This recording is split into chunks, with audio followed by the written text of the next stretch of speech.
आगे आगे पुन्नी के मेला,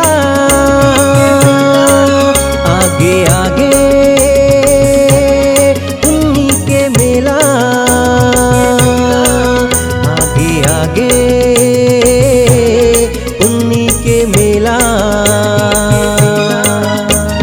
नोनी बाबू हरे खुश होगे मेला जाए के सुल होगे, नोनी बाबू हरे खुश होगे मेला जाए के सुल होगे।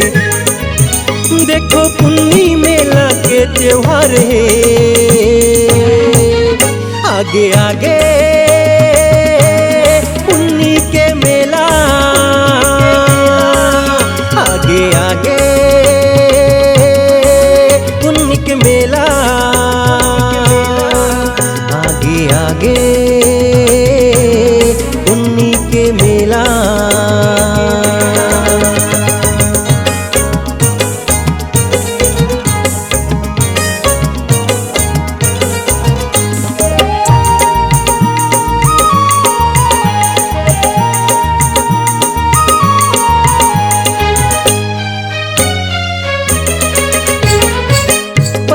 गाँव के गोरैया मेला बालोद जिला के जन है, सुने हने हम दुर्ग जिला माँ कौही मेला के बड़ा मन है।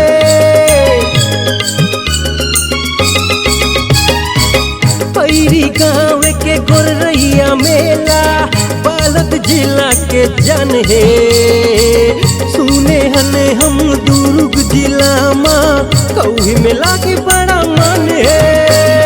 काड़ा बैला माँ बैठ के सुघर नवा नवा कुर्ता पहने घरों घर झूला झूले बर जम्मू के आस है। आगे आगे पुन्नी के मेला, आगे आगे पुन्नी के मेला, आगे आगे पुन्नी के मेला।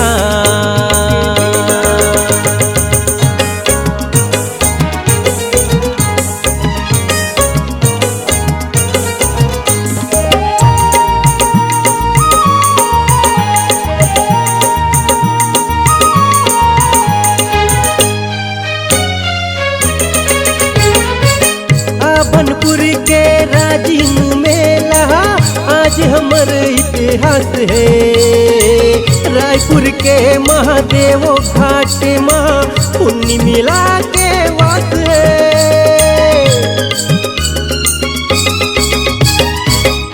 बनपुर के राजीव मेला आज हमर इतिहास है, रायपुर के महादेव घाट माँ पुन्नी मेला के वास है। टिकली कुंदरी खाओ खिलौना लगे है भंडार, आनी बनी के लोग दिखते आऊ दिखे मतवार, ऐसे लागत है जैसे तिहार है। आगे आगे पुन्नी के मेला, आगे आगे पुन्नी के मेला, आगे आगे पुन्नी के मेला।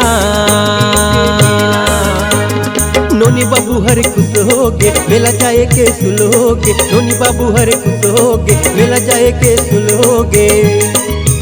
देखो पुन्नी मेला के त्योहार है, आगे आगे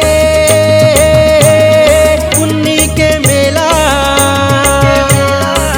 आगे आगे